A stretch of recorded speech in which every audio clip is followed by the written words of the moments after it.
Spraydåser indeholder CFC, som er skadelig for ozonlaget. CFC-gasser består af klor, fluor og carbon, som i hverdagssproget kaldes for freon.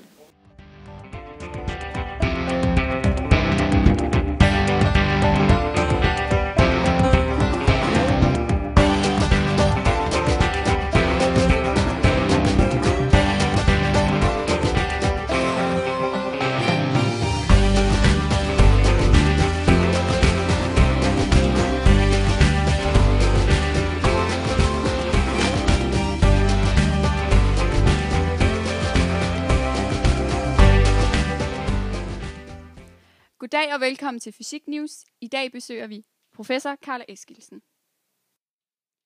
Hvad sker der, hvis der kommer huller i ozonlaget? Jamen, der sker det, at så kommer der ultraviolette stråler direkte ned på jorden, og så kan det være skadeligt for livet på jorden. Hvad ville der ske, hvis vi ikke havde ozonlaget?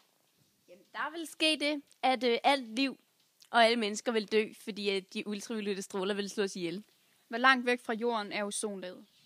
10-50 kilometer. Hvorfor kalder man det ozonlaget? Jamen, det gør man, fordi der er ozon i det.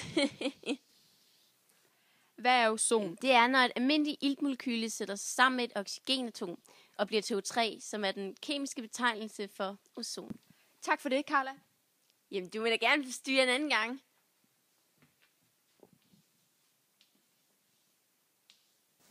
Ozon dannes ved en pludselig reaktion mellem svovlilte SO2 og forskellige kvælstofsilter NOx. De luftarter findes ofte der, hvor man har røg fra kraftværker, fabriksskorsten osv. Hvis det blandes med udstødningsgas fra biler, vil der dannes ozon i meget trafikerede områder af vores byer.